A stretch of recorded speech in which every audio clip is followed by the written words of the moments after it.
चेतन रेगे, महाराष्ट्र मंडळ 2021 इतिहास मंचामध्ये आपलं स्वागत आहे. इतिहास मंचामध्ये आपण दर शुक्रवारी वेगवेगळ्या इतिहासाच्या विषयीचे जे काही चांगले अ, विषय असतात, आपण त्यांच्यावरती आपण इथे व्याख्यान वगैरे आयोजित करतो. त्याच्यानंतर आपण त्याच्यावरती चर्चा करतो आणि प्रत्येक शुक्रवारी ही अशी आपण इतिहासात रममाण पण होतो आणि अभ्यास पण करतो. तर आज आपण असा एक सुंदर विषय घेऊन आलो आहोत. अ, वास्तविक हेल्थ इज वेल्थ हे वाक्य आपण सगळ्यांनीच नेहमीच सुविचार म्हणून वगैरे सगळीकडेच ऐकलेलं असतं.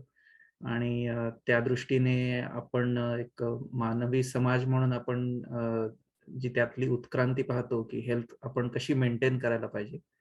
आणि याचबरोबर ती आपण आजारी वगैरे पडलो तर आपण औषधांचं वगैरे काय, ह्याच्यावरती पण आपण मानवाने बरीच प्रगती केली आहे. सध्या तर कोविड-19 वगैरे या अशा रोगांनी असाध्य दाखवून बेसिकली एक मोठं आव्हान निर्माण केलेलं आहे संपूर्ण पृथ्वीवरती.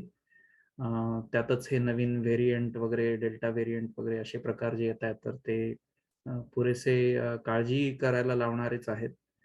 परंतु आज आपण एक हा जो विषय घेऊन आलो आहोत, आरोग्य आणि औषध या क्षेत्रांमध्ये प्राचीन भारत आणि प्राचीन चीन यांचं काय योगदान आहे, ह्या विषयावरती आज आपण आपल्याला वक्ते म्हणून जे लाभलेले आहेत, डॉक्टर श्री सुरेश तलाठी. तलाठी काका बेसिकली महाराष्ट्र मंडळाचे खूप जुने कार्यकर्ते आहेत. त्यांनी अध्यक्षपद वगैरे पण भूषवलेलं आहे. तर ते गेली 50 वर्षे पीडियाट्रिक्स आणि मेडिसिनच्या या क्षेत्रामध्ये काम काम करतात. त्यातली 10 वर्ष त्यांनी भारतामध्ये प्रॅक्टिस केलेली आहे आणि उरलेली 40 वर्ष ते अमेरिकेत इथे काम करत आहेत डॉक्टर म्हणून. आणि त्यांना एम-डी मध्ये आलेल्या मुलांना वगैरे शिकवायला सुद्धा त्याच्यामध्ये खूप रस आहे. तर आज आपल्याकडे हा आगळा-वेगळा विषय, त्याच्यातलं आपल्याला प्राचीन भारतीय औषध आणि आरोग्य वगैरे ह्याच्याबद्दल थोडंफार तरी माहिती असतं. पण चीनचं पण ह्याच्यामध्ये बरंच योगदान आहे. चीन सुद्धा एक जुनी संस्कृती आहे. तर आपण त्याच्याबद्दल जाणून घेऊयात. तर मी आज मंचावरती आमंत्रण करतो डॉक्टर सुरेश तलाठी काका यांना. नमस्कार. धन्यवाद चेतन. तर पहिल्यांदा मेडिकल मीटिंगमध्ये डिक्लेअर करायची पद्धत आहे. ते गंमत म्हणून ते डिक्लेरेशन करणार आहे. There was no financial disclosure involved of any kind. कुठलाही आर्थिक व्यवहार या सादरीकरणात समाविष्ट नाही किंवा कुणाचाही आर्थिक लाभ नाही. तर हे काम एका विद्यार्थिनीनं, तुम्ही तिचं नाव पाहताय, Riti Patel, Windsor school of medicine, तर 3ऱ्या वर्षाची विद्यार्थिनी होती त्यावेळेला तिने केलेलं काम आहे. आणि ती माझ्याकडे असताना मी तिला हे काम करायला सांगितलं. पीडियाट्रिकचं रोटेशन ती माझ्याकडे करत होती. हा ह्या विद्यार्थींनी केलेला प्राथमिक पण ओळख करून द्यायला पुरेसा असा प्रयत्न आहे. हा इनडेप्थ आहे का, तर नक्की नाही, पण तो आपल्याला आवडेल आणि आपलं कुतूहल जागृत करेल आणि आपल्या शंका असल्या तर त्या काही प्रमाणात त्या शमवण्याचं काम करेल. तर बिफोर स्टार्ट, ही छान संधी दिल्याबद्दल मी महाराष्ट्र मंडळ शिकागो आणि इतिहास मंच तसेच उल्का आणि चेतन आणि सर्व कार्यकर्त्यांचे आभार मानतो. आणि हो, सुंदर पोस्टर आणि फलक केल्याबद्दल सर्व टीम बरोबरच शलाकाचे आभार. सर्वात महत्त्वाचे आभार तुमचे सर्वांचे. आणि तुमच्या सगळ्यांच्या उपस्थितीमुळेच हे कार्यक्रम यशस्वी होत आहेत, हे कट्टे आणि ही पीठ संपन्न होत आहेत. तर त्याबद्दल तुम्हालाही थँक्स. आता इंट्रोडक्शन म्हणून आपण आता काय करणार आहोत की मी मराठीमध्ये बोलणार आहे आणि स्लाइड्स इंग्लिशमध्ये आहे. तर ते बेअर विथ मी. तर तुमचं लक्ष माझ्याकडे असलं तर म्हणजे तुम्ही दोन्हीकडे पाहू शकता. तर ही जी स्लाईड आहे 2 नंबरची, भारताच्या वैद्यकशास्त्राला हजारो वर्षांची परंपरा आहे. अनेक ऋषितुल्य व्यक्तींचा या वैद्यकशास्त्राला योगदान मिळालेलं आहे. या ऋषींच्या कार्यातून कालचं आणि काही बाबतीत आजचं वैद्यकशास्त्रही संपन्न झालं आहे. आश्चर्य आणि कौतुक असं, की या ऋषीमुनींनी, विद्वानांनी विज्ञान आणि तंत्रज्ञान यांची साथ नसताना सुद्धा, आजची प्रगती नसताना हे सारं साध्य केलं. तर हे कौतुकास्पद आहे. आता पुढचं जे आहे, ते अश्विनी ट्विन किंवा अश्विनी कुमार. तर अश्विनी कुमार यांचा उल्लेख ऋग्वेदात आढळतो. अर्थात ही तशी पौराणिक काल्पनिक जोडी आहे. घोड्याचं तोंड आणि माणसाचं धड असलेली ही जुळी. पुढे जाऊन त्यांना आरोग्य वैद्यक क्षेत्रात उल्लेख केला गेला आणि त्यानंतर त्यांच्या नावावरून काम करणाऱ्या पुढच्या अनेक पिढ्यांना, त्या क्षेत्रातल्या विद्वानांना अश्विनी कुमार म्हणून ओळखलं जायचं. आणि त्यांनी वैद्यक क्षेत्रात काम चांगलं केलंय, पण ते अश्विनी या नावाने. पुढची ही जोडी अश्विनी कुमारांची आहे. एक मायथॉलॉजिकल कन्सेप्ट आहे. आता आपण भारद्वाज ऋषी हे पुन्हा काही भागात मायथॉलॉजिकल भाग म्हणता येईल आणि काही खरे असं आहे. तर मी ते एक्सप्लेन करतो. His no. तर त्यांचं इसवी सन पूर्वी 3500 वर्ष, म्हणजे साधारण पांडवांच्या काळाच्या, आपलं कृष्णाच्या काळाच्या दरम्यान हे अत्यंत विद्वान ऋषी होऊन गेले. महाभारताच्या काळाच्या थोडे आधी ते द्रोणाचार्यांचे पिताश्री होते. चरकसंहितेत असा उल्लेख दिसतो, की त्यावेळेच्या ऋषितुल्य व्यक्तींनी आयुर्वेदाचं ज्ञान मिळवण्यासाठी भारद्वाज ऋषींना इंद्रदेवाकडे पाठवलं आणि ती सन्मानाने निवड केली आणि त्यांनी परत पृथ्वीवर येऊन हे आयुर्वेदाचं ज्ञान आपल्या शिष्यांना दिलं. हे भारद्वाज यांचं पिक्चर आहे. काल्पनिक पिक्चर, कल्पनेतून निर्माण केलेलं. त्यावेळीची पिक्चर्स काय आपल्याकडे नाहीये. आता धन्वंतरी यांच्याबद्दल बघू. थोडंसं मागे जावं लागेल. पुराणात किंवा मायथॉलॉजीमध्ये उल्लेख असलेल्या धन्वंतरी हे आरोग्याचं दैवत मानलं जातं. समुद्र किंवा सागर मंथनातून जे देव आणि दानव यांनी केलं हे मंथन, त्या मंथनातून प्रथम देवी लक्ष्मी, समृद्धीची देवता, बाहेर आली आणि त्यानंतर धन्वंतरी हे आरोग्याचं दैवत मंथनातून निघालं. धन्वंतरी यांना देवी लक्ष्मीचे बंधू मानण्यात येतं. त्यांना 4 हात दाखविले आहेत. पुढे ऋषींनाही धन्वंतरी म्हणण्याची प्रथा पडली आणि हे ऋषी खरोखरीचे उत्तम आरोग्य चिकित्सक विद्वान होते.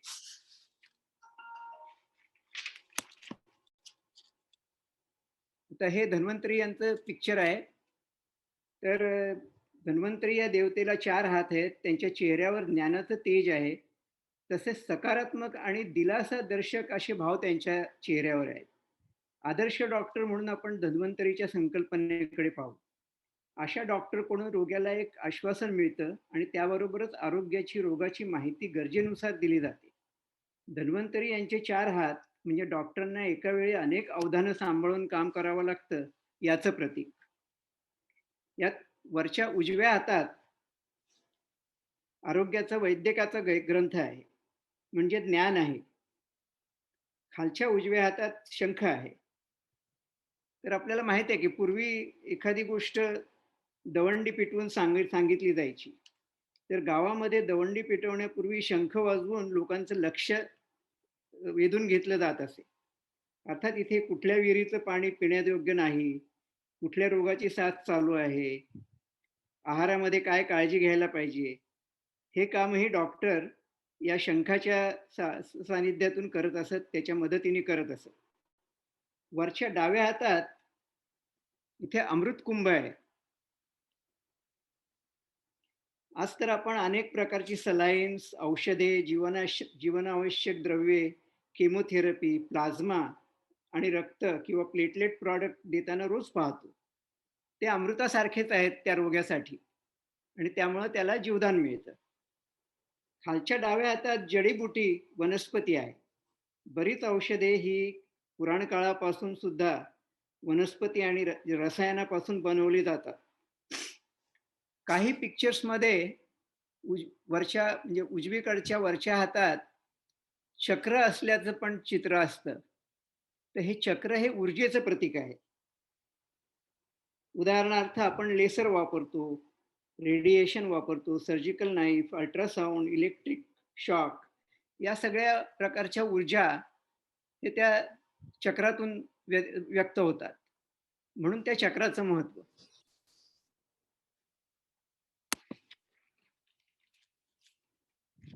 धन्वंतरी ऋषी हे आरोग्याचं आयुर्वेदाचं दैवत मानलं जातं.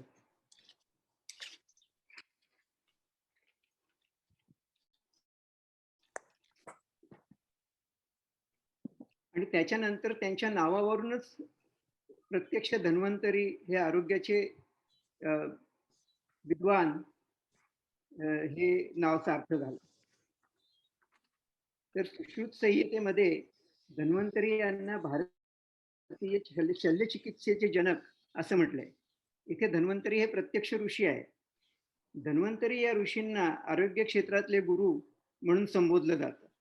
त्यांनी जडीबुटी वनस्पतीपासून अनेक औषधी बनवल्या. त्यांचा शोध असा आहे की हळद ही जंतुनाशक आहे किंवा अँटीसेप्टिक आहे, हे त्यांचं योगदान.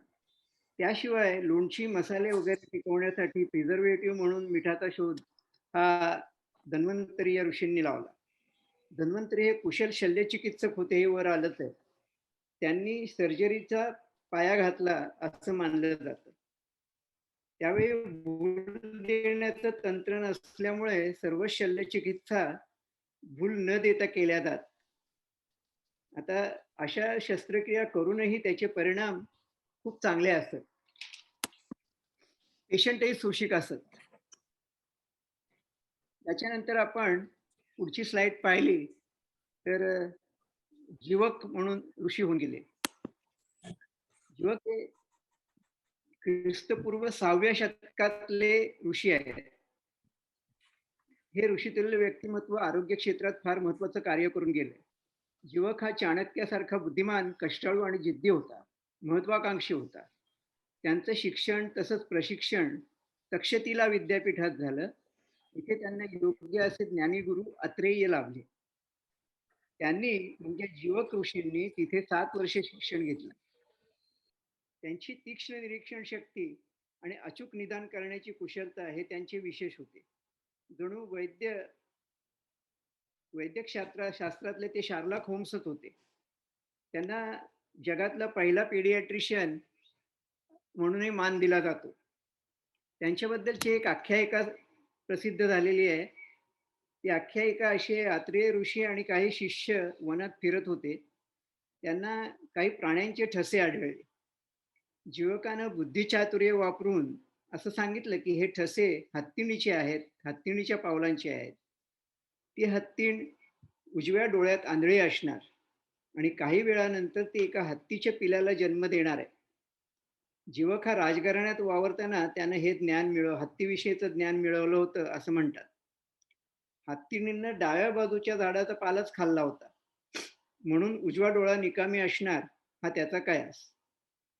त्याने पुढे जाऊन असं सांगितलं की तसेच हत्तीवर बसलेली महिला सुद्धा डावीकडचीच फुले खुडत आहे, तर ती महिलाही गरोदर असून तिला मेल बाळ होण्याची शक्यता आहे असं त्यांनी सांगितलं.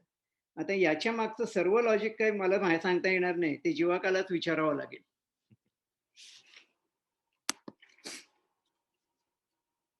हे जीवकांचं पिक्चर आहे.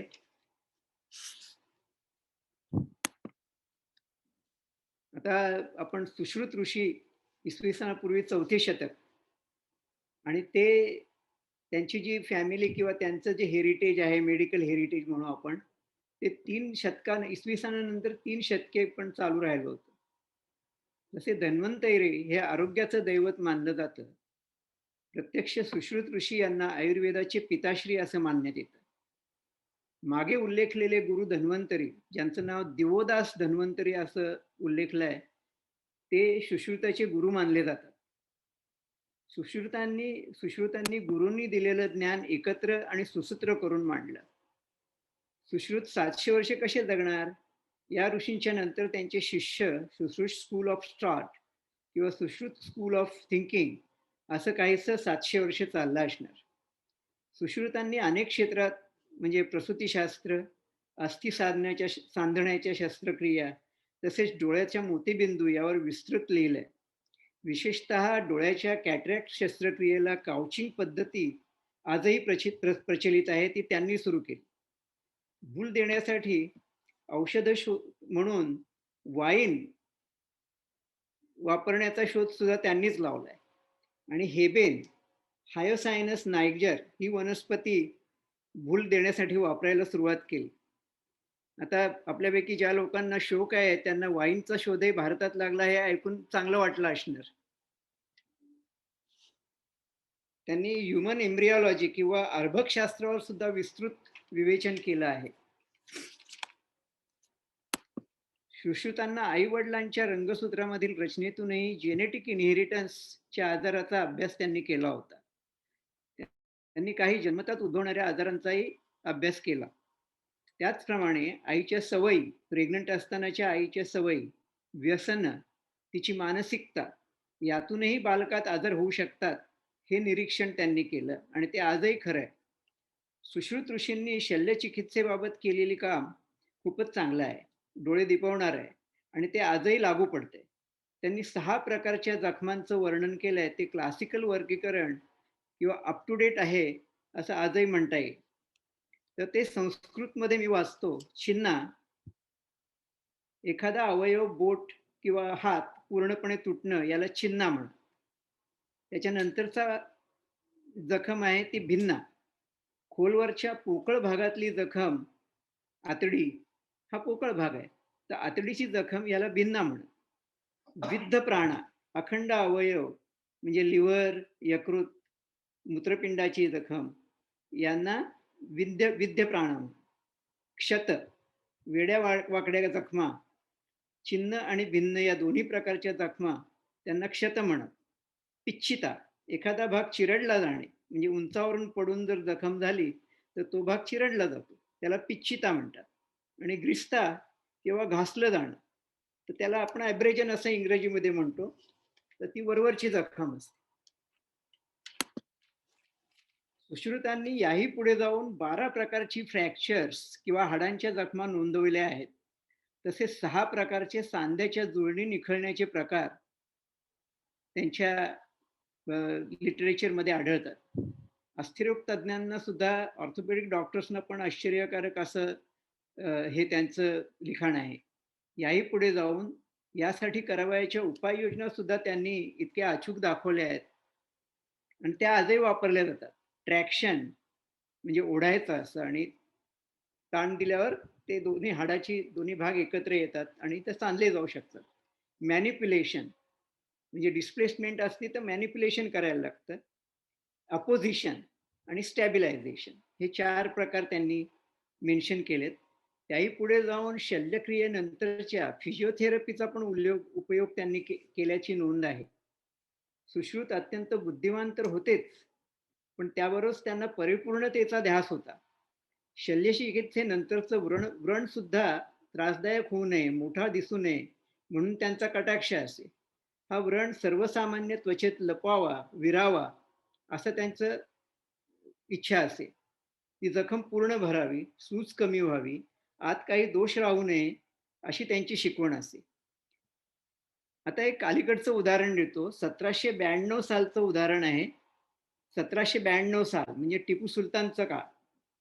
तर आपला एक मराठी गाडीवान कावसजी या नावाचा, त्याचं नाक आणि एक हात तो चुकून टिपू सुलतानच्या राज्यात गेला आणि त्यांना वाटलं की हा हेरबीर असेल म्हणून त्याचा एक हात कापला आणि त्याचं नाक कापण्याची शिक्षा केली.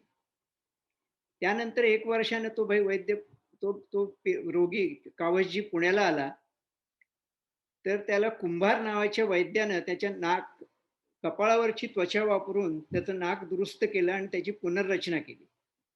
कौतुक म्हणजे ब्रिटिश राजवटीतल्या 2 सर्जन्सनी, थॉमस क्रुसो आणि जेम्स फिंडले, हे दोघंही त्या शस्त्रक्रियेला उपस्थित राहिले आणि त्यांनी ती नोंद केली. त्यांचंही कौतुक करावं तेवढं थोडं.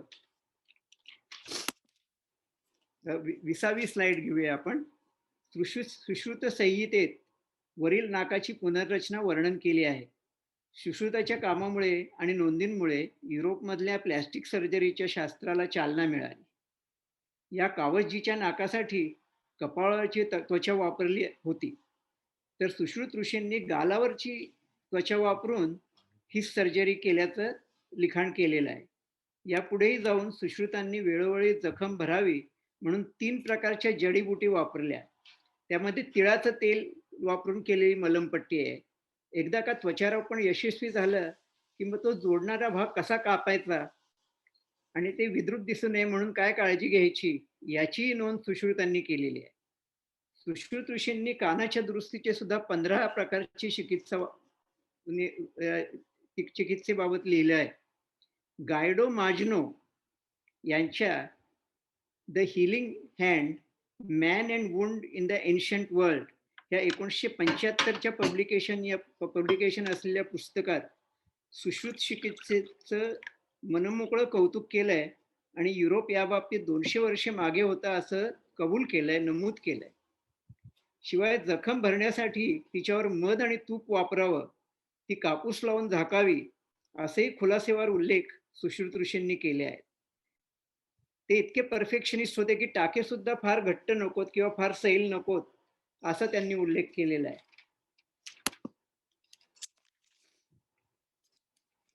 ते पुढे जाऊन या सुश्रुत ऋषींनी आदर्श सर्जन कसा असावा ते किती बारकाव्यांनी लिहिलं आहे, ते परिपूर्ण वर्णन आपल्याला पाहायला मिळतं. सर्जन हा धीराचा असावा, सुस्थिर मनाचा असावा, त्याला घाम येऊ नये, हात थरथरू नयेत, त्याचे हात स्थिर आणि कुशल असावेत. आपल्यावर रोग्याने स्वतःच्या प्राणाची जबाबदारी टाकली आहे, त्याची त्या सर्जनला जाणीव असावी. जणू हा रोगी आपला स्वतःचा मुलगा किंवा मुलगी आहे असं मानूनच चिकित्सा करावी, ऑपरेशन करावं. सुश्रुताच्या प्रतिभावान शल्यचिकित्सेमुळे आणि त्याच्या अचूक नोंदींमुळे आजच्या जगातही सुश्रुताचा सन्मान केला जातो. आता इथे मी थोडीशी गंमत म्हणून माझा एक अनुभव शेअर करतो, 1-2. तर पहिला आहे हा इथल्या एका शिकागोतल्या हॉस्पिटलमधला अनुभव आहे. तर हा अनुभव असा आहे की एका नवोदित सर्जननी सिझेरियन सेक्शन केलं आणि ते खूप छान झालं, बाळंतीण सुखरूप. तर त्यांनी टाके घेताना परत आईची जखम भरताना टाके घेतले आणि त्या टाक्यांच्या डिझाईनमध्ये स्वतःचं नाव जॉन असं लिहिलं. ती जखम हील झाली, पण त्याचा जॉब गेला. तर असं तो आणि खरी घडलेली गोष्ट आहे. त्याच्यानंतर मला दुसरी एक गोष्ट अशीच सांगायची की प्लॅस्टिक सर्जन भारतामध्ये मी जेव्हा मेडिकलचे रोटेशन केलं, तर प्लॅस्टिक सर्जन एक गांधी म्हणून होते मुंबईला. आणि मुलांच्या मध्ये क्लेफ्ट पॅलेट ही कॉमन कंजेनायटल एनॉमली आहे. जन्मताच त्यांच्या ओठाला फाटलेले असतात. तर हे ओठ हे धनुष्य आकृती असतात आणि त्यांचं सर्जरी करताना खूप काळजी घ्यायला लागते. तर त्यांचे जे अॅनेस्थेशिया देणारे डॉक्टर होते वोरा म्हणून, त्यांना घाई असायची की पुढची केस पण आपल्याला घ्यायची आहे. म्हणून ते गांधींना घाई करायला लागले की लवकर करा ना. गांधींनी सांगितलं, "Vohra, look here. Your name is not written on the lip. This kid is going to go for whole life with my name on the lip. So I'm going to take my own time, no matter what." आणि ते तितकं महत्वाचं असतं कारण ते लिपची जी repair आहे ती अत्यंत क्लासिकल रिपेअर करावी लागते आणि ते प्लॅस्टिक सर्जनचं कौशल्य आहे. नेक्स्ट. सुश्रुतांनी हे सारं ज्ञान, कौशल्य त्या काळात चांगली उपकरणं, dressing material, antibiotics, procedural references नसताना कसं केलं असेल, हे सारं धन्वंतरींची शिकवण, आशीर्वाद आणि कदाचित ध्यानधारणेतून मिळवलेल्या स्थिरबुद्धीचं वैभव आणि कुशलता यामुळे शक्य झालं असणार. आजही लंडन येथील welcome institute of history of medicine याच्या म्युझियममध्ये आणि त्याचप्रमाणे ऑस्ट्रेलियन हॉल ऑफ सर्जरी या दोन्ही ठिकाणी सुश्रुतांचे पुतळे आहेत. हे विशेष. हे सुश्रुत ऋषी डोळ्यावरची शस्त्रक्रिया करताना. आता त्याच्या पुढचे ऋषी आहेत हे चरक. आपण सगळ्यांनी चरक फार्मसी हे नाव ऐकलेलं आहे. तर चरक नावाचे ऋषी होते. ते नॉर्दर्न इंडियामध्ये ख्रिस्तपूर्व 100 वर्ष या काळात होऊन गेले. विविध विविध रोगांची कारणे आणि उपचार यांना शास्त्रीय आधार देण्याचं काम चरक ऋषींनी केलं पहिल्या प्रथम. ते उत्तर भारतातून आले होते. विविध पूर्ण तपासणी आणि बारीक सारीक लक्षणांच्या निरीक्षणाच्या नोंदणीला त्यांनी महत्त्व दिलं. रोग्याच्या बरं होण्यासाठी वैद्य, डॉक्टर, नर्सेस, सहाय्यक या सर्वांनी एकजुटीने काम करावं, टीम अप्रोच असावा, हे चरकाने लिहून ठेवलंय.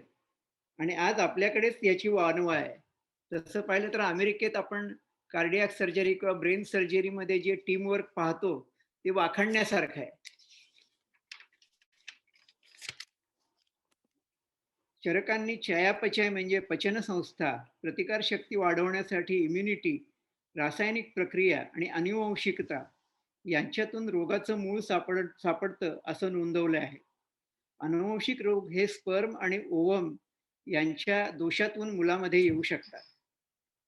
त्यांनी त्यावेळच्या अंदाजानुसार दात धरून सुमारे 360 हाडे असल्याचं नोंदवून ठेवलंय.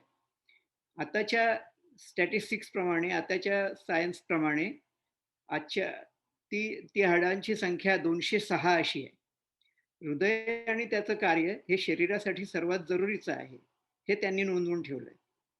चरकांच्या निरीक्षणातून असं सिद्ध केलं की रोगाचा प्रतिकार किंवा प्रतिबंध हा जास्त महत्वाचा आहे. रोग झाल्याच्या उपचारांपेक्षा प्रतिबंध करणं केव्हाही चांगलं. चरकांनी स्वच्छता, चांगल्या सवयी म्हणजे हायजीन, व्यायाम, चांगला आहार आणि चांगली जीवन प्रणाली या सर्वांचं महत्व 2100 वर्षापूर्वी सांगितलेलं आहे. याही पुढे जाऊन वैद्यकीय व्यावसायिकांनी कसं काम करावं, व्यवसायाचे नियम कसे पाळावेत, त्याची नियमावली किंवा कोड ऑफ कंडक्ट सुद्धा त्यांनी लिहिलंय. प्रत्येक रोगी पेशंट हा युनिक असतो आणि तशीच उपचार पद्धती त्याबरोबर हवी असंही लिहून ठेवलंय. प्रत्येक व्यक्तीच्या रोगाची कारणं अनेकविध असू शकतात. तशीच विशिष्ट पद्धतीची उपचार पद्धती त्या व्यक्तीला बरोबर साधेल अशीच हवी, हेही नमूद केलंय.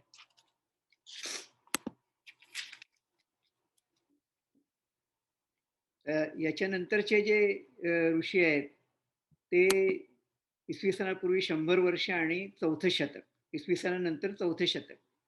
आणि यांचं नाव, त्यांचे जे प्रमुख होते त्यांचं नाव नागार्जुना असं आहे. तर ते 100 वर्ष ख्रिस्तपूर्व असा त्यांचा काळ आहे. नागार्जुन हे रासायनिक शास्त्राचे तज्ज्ञ होते आणि पारा किंवा मर्क्युरी या धातूवर त्यांनी खूप काम केलं होतं. नागार्जुन यांनी धातू आणि संबंधित रसायने औषधे म्हणून वापरली. त्यांनी रक्ताभिसरण प्रक्रियेवर भर दिला. रक्ताला रक्तधातूची संज्ञा सर्वप्रथम त्यांनी दिलेली आहे. स्लाइड 30. नागार्जुनांचे चिरंजीव वाघभट्ट हे नागार्जुन. नागार्जुनांचे चिरंजीव वाघभट्ट म्हणून होते आणि त्यांचा काळ 400 वर्ष ते 700 वर्ष ख्रिस्तानंतर, म्हणजे इसवी सन मोजायला सुरुवात झाल्यावर हा आहे. आता या वाघभटांनी 2 ग्रंथ लिहिले. अष्टांग संग्रह हा एक आणि हृदय संग्रह हा 2. वाघभट्टांनी वैयक्तिक स्वच्छता आणि चांगल्या आरोग्याची सांगड घातली. त्यांनी दूषित पाण्याने रोगराई फैलावते आणि हे दूषित पाणी कसे टाळावे यावर काम केलं. त्यांनी रसायनांचे दुष्परिणाम कमी करायला अँटीडोट किंवा विरोधी औषधे वापरण्यावर भर दिला. आता आपल्याकडचं एक उदाहरण अँटीडोटचं म्हणजे हिंगाष्टक चूर्ण. आता आपण 7व्या शतकाकडे आलोय. तिथे वैद्यराज माधव म्हणून आहेत. माधव हे चांगले विशेषज्ञ, रोगनिदान म्हणजे पॅथॉलॉजिस्ट जर म्हणता येईल असे ते रोगनिदान शास्त्रातले अभ्यासक होते आणि त्यांचं निदान अचूक असे. अनेक प्रकारच्या रोगांमध्ये कुठल्या आतल्या इंद्रियामध्ये म्हणजे लिव्हर, किडनी याच्यामध्ये काय काय बदल होतात, नेमकं कुठे अडतं याचा अभ्यास त्यांनी केला. ताप येणं किंवा ज्वर, रक्तस्राव, दमा, जुलाब, रक्तदोष, कावीळ अशा अनेक रोगावर त्यांनी संशोधन केलं. रोगनिदान करण्यासाठी पुढच्या स्लाइडवर रोगनिदान करण्यासाठी तपासणी करताना 5 प्रकारच्या पद्धतींचा वापर करावा लागतो. त्या आजही त्या क्लासिकल पद्धती उपयुक्त आहेत. हिस्ट्री, फिजिकल एक्झाम आणि एसओएपी असं म्हटलं जातं. सब्जेक्टिव्ह म्हणजे पेशंटला काय वाटतंय, त्याच्या कंप्लेंट्स काय आहेत. ऑब्जेक्टिव्ह म्हणजे डॉक्टरांच्या तपासणीत काय सापडलंय. SOAA म्हणजे असेसमेंट, सी म्हणजे कॉम्प्लिकेशन्स आणि पी म्हणजे प्लॅन. तर ते ट्रीटमेंटचे प्लॅन काय आहेत. तर ही जी पद्धत आहे त्याचा पाया त्यांनी घातला. त्यांनी प्रत्येक रोग हा स्वतंत्र असतो आणि त्याच्या परिणामतः इतर रोग संभवतात हेही सांगितलं. त्यांनी डिफरन्शियल डायग्नोसिस म्हणजे विविध शक्यता काय आहेत त्या पेशंटच्या डायग्नोसिसमध्ये त्याची सुद्धा मीमांसा केलेली आहे. हे वैद्यराज माधव आहेत. भारतीय वैद्यकशास्त्राचा प्रवास पुढची स्लाइड आहे. आणि आजचे अद्ययावत आरोग्य आणि रोगशास्त्र किंवा मॉडर्न मेडिसिन इसवी सन 800 वर्षापूर्वी, इसवी सनापूर्वी 800 वर्षापर्यंत विविध रोग किंवा उपाधी या दैवी भक्तीचा कोप किंवा अज्ञात शक्तीचा परिणाम समजला जात असे. आणि हे जगभर जवळजवळ कॉमन आहे की त्या काळात कुठेही डॉक्टरी हा आरोग्याचे नियम किंवा कुठलीही पथी निर्माण झाली नव्हती. ॲलोपॅथी, आयुर्वेद किंवा इतरही नव्हत्या. प्रार्थना आणि विविध विधी वापरून उपचार करण्याची पद्धत होती, कारण तेवढंच माणसाच्या हातात होतं. 6व्या शतकात, इसवी सनापूर्वी 6व्या शतकात जीवक ऋषींच्या कामातून याला चालना मिळाली. आता आपण शेवटाकडे आलोय भारतीय आयुर्वेदाच्या अभ्यासाच्या.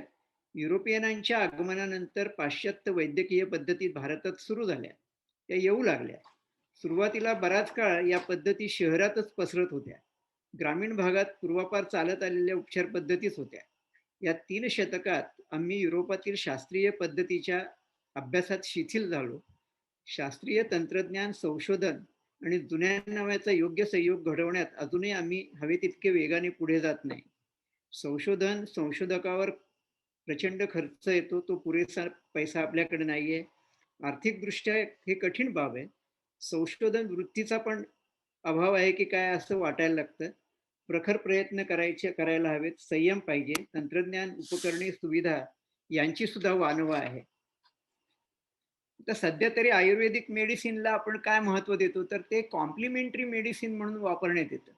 किंवा क्रॉनिक कंडिशन आहेत, संधिवात, दमा, ॲलर्जीचे आजार, त्याच्यामध्ये सपोर्ट म्हणून त्याचा वापर केला जातो. पण मेन स्ट्रीम मेडिसिनमध्ये अजून ते येऊ शकत नाही. तर ते हळूहळू त्याच्यात संशोधन झालं आणि एव्हिडन्स बेस्ड मेडिसिन म्हणून आजचं जे मेडिसिन आहे, जे ॲलोपॅथीचं, की प्रत्येक गोष्टीला पुरावा पाहिजे. म्हणजे आपण काय म्हणतो की आता कोविडचं जे वॅक्सिन निघालं त्याची 3 फेज ट्रायल व्हायला पाहिजे किंवा 4 फेज ट्रायल व्हायला पाहिजे. तर पहिल्यांदा ते केमिकल लॅबोरेटरीमध्ये बनवतात, मग प्राण्यांवर त्याचा उपयोग करतात, त्याच्यानंतर ते हेल्दी माणसांवर करतात, मग आजारी माणसांवर करतात आणि अशा तऱ्हेनं ते जवळजवळ 10-10 वर्षे एका औषधाचा शोध लोकांपर्यंत यायला लागतो आणि कोट्यवधी डॉलर्स खर्च होतात. तर ते आपल्याकडे आज शक्य नाहीये.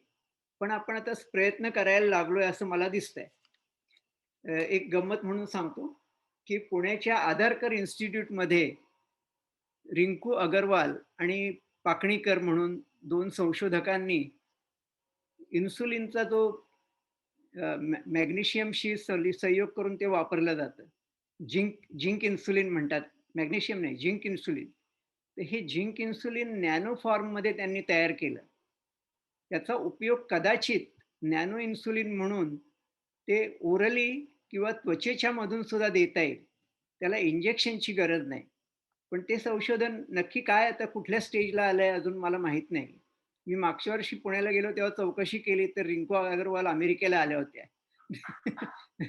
तर अजून तरी ते माहित नाही की काय होतंय. तर असं एक उदाहरण देतोय की कुठलंही नवीन संशोधन आलं तर त्याला वेळ लागतो. याच्याशिवाय मला आजचं हे विवेचन अपूर्ण होईल भारताबद्दलच्या संशोधनाबद्दल बोलायचं किंवा वैद्यकीय परिस्थितीबद्दल बोलायचं तर पतंजली यांचा उल्लेख करायला पाहिजे. कारण आपलं वेलबिंग सगळं जे आहे त्याच्यावर पतंजलींनी खूप भरपूर काम केलंय आणि त्यांनी सांगितलेल्या गोष्टी म्हणजे यम, नियम, त्याला योगसूत्र असं म्हणतात. यम, नियम, आसन, प्राणायाम, आहार, प्रत्याहार आणि मेडिटेशन. तर यम म्हणजे परस्पर संबंध किंवा नाती, आपली रिलेशनशिप्स. नियम, बिहेवियरल टेनेट्स किंवा वर्तन कसं असावं आपलं. आसन, विविध प्रकारची आसनं आपल्याला माहिती आहेत. प्राणायाम, ब्रीदिंगचं कंट्रोल आणि श्वासोच्छवासाचं कंट्रोल. आहार, न्यूट्रिशन. प्रत्याहार, प्रसन्न मन, माइंडफुलनेस ज्याला म्हणतो त्याला प्रत्याहार असं नाव आहे. आणि ध्यानधारणा म्हणजे मेडिटेशन आणि ध्यान करून एक प्रकारचं मानसिक ताण कमी करणं आणि प्रकृती सुधारणं. तर ही शेवटची जी स्लाइड आहे त्याच्यात आपल्याला परत समरी दिलेली आहे आणि अश्विन पासून सुरुवात झाली, अश्विनी कुमारांपासून, मग भारद्वाज, मग धन्वंतरी, जीवक, सुश्रुत, चरक, नागार्जुन, वाघभट आणि माधवाचार्य. म्हणजे 700 वर्षापर्यंत इसवी सनानंतर आपलं प्रगती चांगली होती. मग मध्ये परत 10 वर्ष काय झालं ते कळत नाहीये. तर असे काही प्रश्न आहेत. तर या 1950च्या सुमाराला बासिक मर्ढेकरांनी एक कविता केली होती आणि त्या कवितेचं नाव आहे भंगुदे काठिण्य माझे. तर त्यांनी काय म्हणलंय की आपल्या भावना आयुर्वेदाबद्दल कितीही उचंबळून आल्या तरी आपल्याला त्याला चॅलेंज करायला पाहिजे. भावनेला येऊ दे बा शास्त्र काट्याची कसोटी. म्हणजे कुठलीही गोष्ट शास्त्राच्या निकषावर आपण घासून घेतली नाही तर ती यशस्वी होणार नाही. त्याच्यानंतर एक गमतीदार काव्यरचना जी विंदा करंदीकरांनी केली आहे ती मला आवडली आणि त्यांनी ह्या युरोपियन शास्त्रज्ञांचं कौतुक केलेलं आहे. धन्य पाश्चर्य धन्य माझी क्युरी, धन्य पाश्चर्य धन्य माझी क्युरी, थोर धन्वंतरी मृत्युंजय, थोर धन्वंतरी मृत्युंजय. धन्य फ्राईड आणि धन्य तो डार्विन ज्यांनी आत्मज्ञान दिले आम्हा. धन्य फ्राईड आणि धन्य तो डार्विन ज्यांनी आत्मज्ञान दिले आम्हा. विंदा करंदीकर. तर आपला हा आता पहिला भाग झालेला आहे मित्रांनो. पारंपरिक चीनी उपचार वैद्यक पद्धती. तर ग्रेस डेंग या मुलीने केलं होतं हे आणि ती चायनीज ऑरिजिनची मुलगी पण अमेरिकन सिटीजन. तर चीनमध्ये पण काही विचार आपल्यासारखेच आहेत आणि त्यांची मूळ सगळं पद्धत अशी आहे की वैद्यक म्हणजे केवळ रोगावर उपचार न करायचे असं नाही तर निसर्गाशी सुसंवाद साधून तंदुरुस्त प्रकृती किंवा चांगली प्रकृती ठेवणे. पारंपरिक चीनी वैद्यक निसर्गाशी एकरूप साधून प्रकृती स्वास्थ्य जपण्याकडे त्यांचा कल आहे. त्याच्या पुढच्या ह्याच्यामध्ये त्यांनी असं म्हणलंय की ची, क्यूआयचा उच्चार ची असा आहे. तर चीचा अर्थ ऊर्जा असा आहे आणि यिन आणि यांग ह्या दोन सकारात्मक आणि नकारात्मक अशा ऊर्जा आहेत. यामुळे एकतर हिलिंग होतं किंवा अपाय होऊ शकतो. तर या दोन ऊर्जांचा समन्वय झाला तर ते हिलिंग चांगलं होतं. म्हणजे जसं आपल्याकडे म्हणतात की एखादा पदार्थ उष्ण आहे आणि दुसरा पदार्थ थंड आहे तर या दोन विरोधी शक्ती आहेत. तर त्यांचं सामंजस्य किंवा एकसूत्रता साधून सुदृढ शरीर यष्टी करणं हा आरोग्याचा हेतू असायला पाहिजे. आणि हा जर का तोल ढळला तर आजार किंवा रोग किंवा मृत्यूही संभवतो. 4 मी, आम्ही आणि जग. आता हे सुद्धा कन्सेप्ट पहा दोन्हीकडे कसे सारखे आहेत. भारतातही त्यावेळेला हाच कन्सेप्ट होता. तर आपल्याकडं व्यक्ती, समाज, व्यक्ती, कुटुंब, समाज आणि समष्टी हीच कल्पना आपल्याकडे पण आहे. त्यात चांगली राहणी आली, आहार, व्यायाम, जीवनातलं ताण कमी करण्याचं नियमन. पण त्याबरोबर आपण सभोवतालचे कुटुंबीय, मित्र, समाज आणि निसर्ग यांचाही विचार करतो. वैद्यक म्हणजे केवळ रोग बरा करणं नव्हे तर पारंपरिक चीनी वैद्यक असं सांगतात की उत्तम प्रकृती, राहणीमान आणि निसर्गाशी एकरूपता साधून रोग दूर ठेवा. पारंपरिक चिनी वैद्यक आजही वापरले जाते. त्याबरोबरच तिबेट, व्हिएटनामीज, कोरियन, एशियन, जपानीज वैद्यक प्रचलित आहेत आणि त्याच्या डिटेल्स काय आपण करू शकत नाही. पारंपरिक चिनी वैद्यकाचं काम करणारे 14,000 तज्ज्ञ अमेरिकेत आहेत आज. याचा उपयोग पूरक किंवा कॉम्प्लिमेंटरी मेडिसिन म्हणून करता येतो. जसा आपल्या आयुर्वेदाचे उपयोग तसेच आहेत, की ॲलर्जी, दमा, सांधेदुखी याच्यासाठी क्रॉनिक रोगासाठी त्याचा उपयोग होतो किंवा काही मायनर ह्याच्यासाठी उपयोग. आता ट्रॅडिशनल चायनीज मेडिसिनमध्ये पारंपरिक चिनी वैद्यकामध्ये 2500 वर्षे मागे जावं लागतं. सुरुवातीपासून हे वैद्यक विस्तारत आणि त्याचबरोबर बदलत गेलं. कदाचित सुधारतही गेलं. आजही त्यांची प्रगती चालू आहे आणि लाखो लोक त्याचा लाभ घेत आहेत.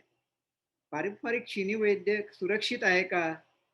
हा चर्चेचा विषय आहे. आता त्याच्यात काय काय भाग येतात? ॲक्युपंक्चर किंवा ॲक्युप्रेशर हा एक भाग. दुसरा भाग म्हणजे आहार. तिसरा भाग म्हणजे जडीबुटी किंवा वनस्पती. चौथा भाग म्हणजे चिगॉंग, ऊर्जेचा समतोल, याला चिगॉंग म्हटले त्यांनी. अगदी. आणि शेवटचं पाचवं मॉक्सिबस्टिन. तर मॉक्सिबस्टिन म्हणजे गरम शेक देण्याची क्रिया आणि तो शेक देऊन ती सूज कमी केली जाते. अजूनही ॲक्युप्रेशर आणि ची वर अभ्यास हवा, परंतु ही उपचार पद्धती विश्वासार्ह वाटते. महत्वाचं हे की चिनी वैद्यक प्रतिबंधक उपाय म्हणून वापरता यावं. यातून रोग टाळता येतील, प्रकृती आरोग्य चांगलं राहील आणि चांगलं जगता येईल.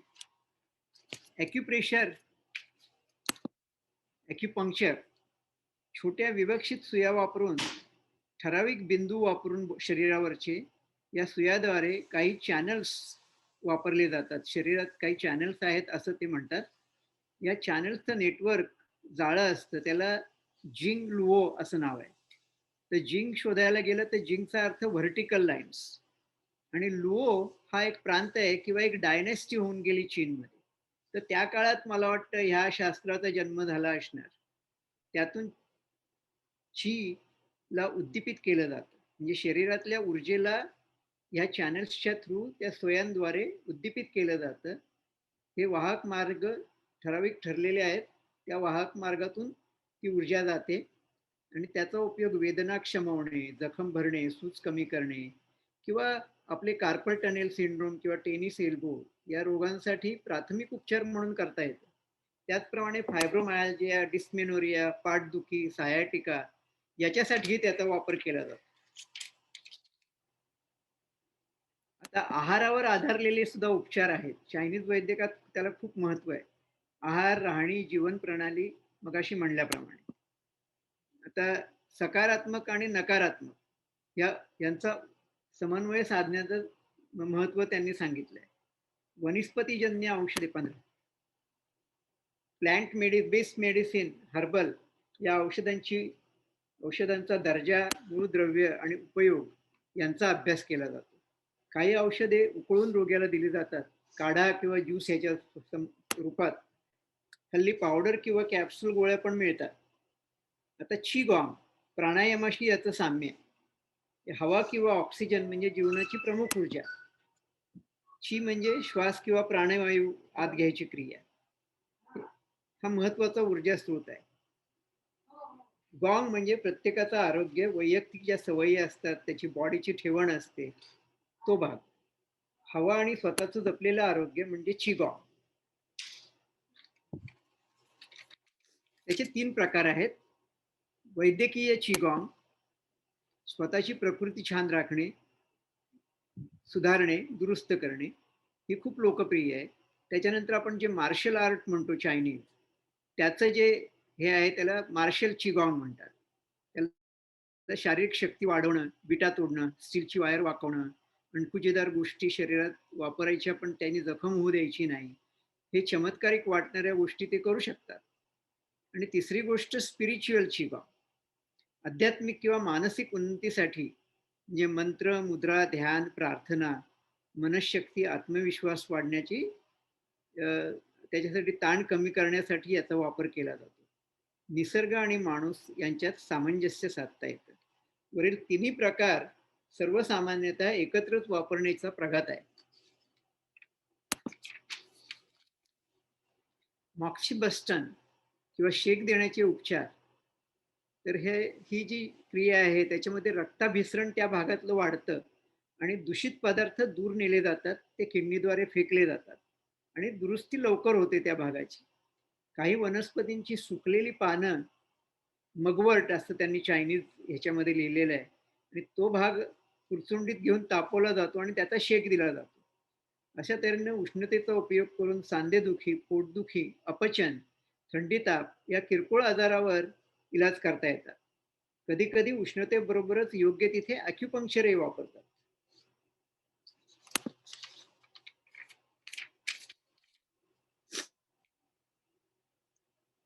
आता चीनच्या ऐतिहासिक जे वैद्य होऊन गेले त्यांच्याकडे बघू.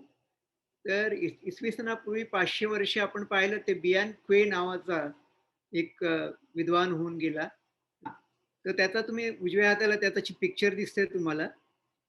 जुन्या काळातील प्राचीन वैद्यकीय व्यक्ती, उत्तम निदान करणारे म्हणून त्यांचं नाव होतं.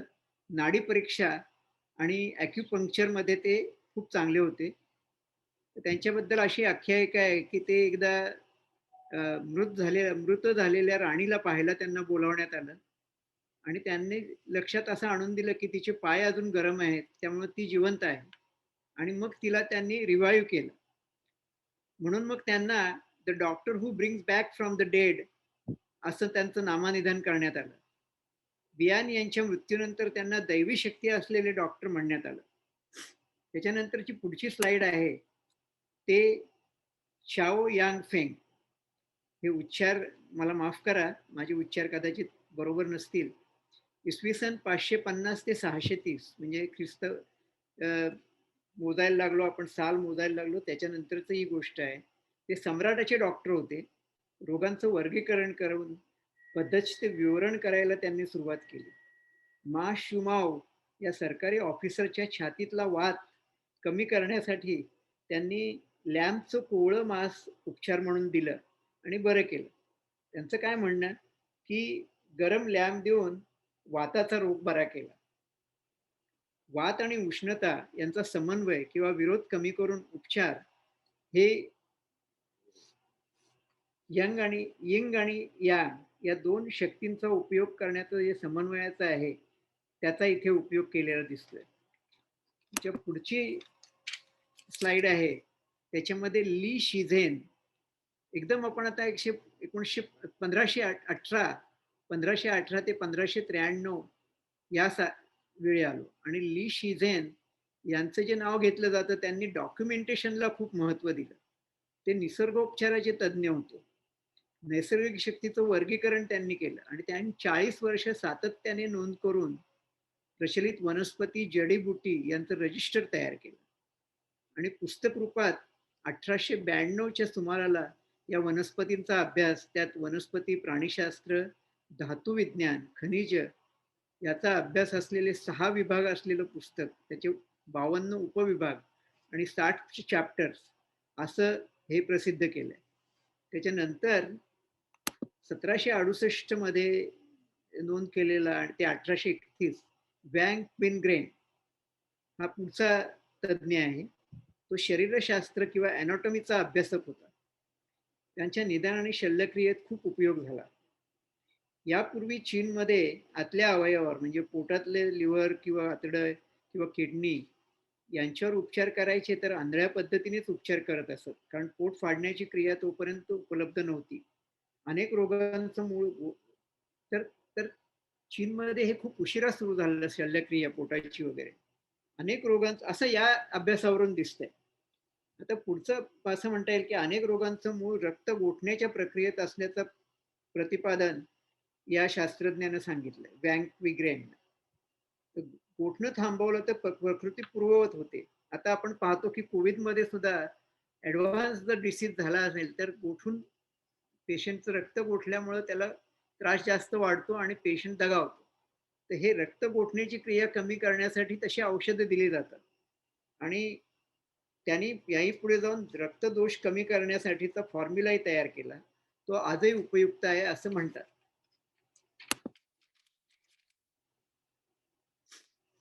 आता चिनी वैद्यकातील काही कल्पना किंवा काही भाग हे शास्त्रोक्त किंवा आजच्या ॲलोपॅथीच्या विज्ञानाला वैद्यकाला मान्य ठरत नाही. त्यांच्या मते ते अनसायंटिफिक किंवा शुडो सायंटिफिक आहे. पारंपरिक चिनी वैद्यक पचनसंस्था, श्वासक्रिया आणि वयातल्या बदलांचा विचार करतात. रोग हे फक्त यिंग आणि यांग या समन्वयाचा अभाव मानले जातात. तर ही लिमिटेशन्स आहेत. पण नाडी परीक्षा, जिव्हा परीक्षा, त्वचा, डोळे, आहार तसेच माणसाच्या सवयी याचा अभ्यास करून चिनी पद्धतीत निदान केलं जायचं. आता आपल्याकडे ॲलोपॅथीमध्ये अनेक प्रकारच्या तपासण्या आहेत आणि त्या खूप मदत करतात. तर असं पाहिलं तर आपल्याला असं दिसतं की चिनी वैद्यक हे कॉम्प्लिमेंटरी म्हणून वापरता येईल. अनेक आजारात व्यक्ती किंवा पेशंट्स ॲलोपॅथीला कंटाळून जातात कधी कधी, कारण क्रॉनिक आजारांना फारसे उपाय किंवा उपाययोजना कमी पडतात, अगदी ॲलोपॅथीमध्ये सुद्धा. किंवा आयुर्वेदासारखंच आजच्या अप टू डेट किंवा एव्हिडन्स बेस्ड मेडिसिनच्या जगात सुद्धा चिनी वैद्यक उपयुक्त ठरेल काही बाबतीत. हां, पुन्हा एकदा नमस्कार. आपण शांतपणे ऐकून घेतलं आणि चांगली उपस्थिती आहे पाहून बरं वाटलं. I hope this short study helps understand the issues to some extent. आणि मला एक सांगायचं की अभिजित जोशी आमचे शेजारी, जे आमच्या मुलासारखे आहेत, त्यांनी मला मदत केली. त्यांनी मला मदत केली, तर त्याचेही आभार. अभिजित दाखव ना. नाही नाही आहे, ठीक आहे. नमस्कार सगळ्यांना.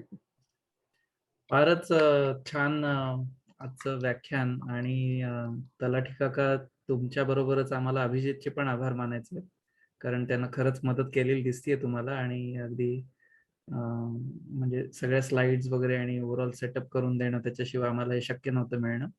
मला भीती वाटते की दामले काका त्यांना चोरून नेतील. पण फार छान झालं. फारच रोचक विषय आहे. आणि माझ्या मते ह्या विषयावरती खरं तर खूप संशोधन पण होण्याची गरज आहे.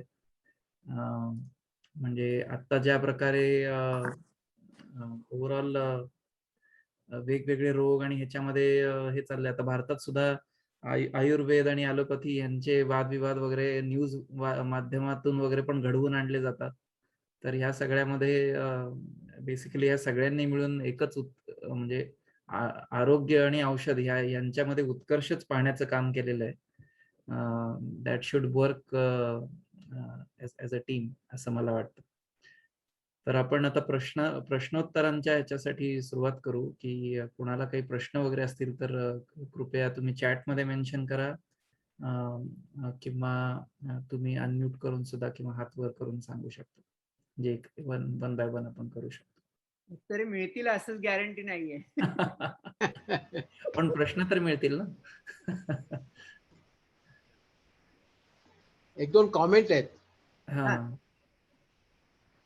तुम्ही जे म्हणजे मला वाटतं चायनीज का कशा ते सूज आली असेल तर थंड जे आपण वापरतो त्याच्याऐवजी ते शेक देतात असं तुम्ही म्हणलात. तर ते दोन्ही कॉन्ट्राडिक्टरी वाटतं, म्हणून विचारायचं. नाही, आपल्याकडे पण आपण सूज वगैरे आली असली, पायाला वगैरे झालं असलं तर गरम पाण्याची पिशवी वापरण्याची पद्धत होतीच ना. नाही नाही, गरम पाणी म्हणजे ती सूज नाही, पण ती पद्धत होती. नाही, नंतर सूज आल्यानंतर म्हणजे सुरुवातीला नाही, पण नंतर ती सूज उतरवण्यासाठी हे करतो. नंतर ते मला वाटतं रुईचं पान वगैरे लावून त्याला तेल लावून त्याचाही शेक दिला जातो. मगवट म्हणून वापरलंय त्यांच्याकडची हा, ते असेल कदाचित. तुम्ही म्हणताय तसं ते पानाच्या सदृश्य असेल. नंतर दुसरं म्हणजे ॲक्युपंक्चर साठी ह्याचं उत्तर असं आहे की भागाला गरम ह्याचा जर का शेक दिला तर तिथलं रक्ताभिसरण सुधारतं. आणि रक्त जास्त व्हायला लागलं की दूषित जे पदार्थ असतात तिथे इन्फेक्शन झालेलं असतं ते वाहून नेऊन जिथं त्याची विल्हेवाट लावता येईल अशा ऑर्गनकडे दिलं जातं. तर हे वेल नोन आहे. नंतर दुसरं म्हणजे ॲक्युपंक्चरसाठी म्हणजे माझ्या पुण्यातल्या मित्राची बायको तिला ते व्हेरिकोज वेन्सचे बराच त्रास होता.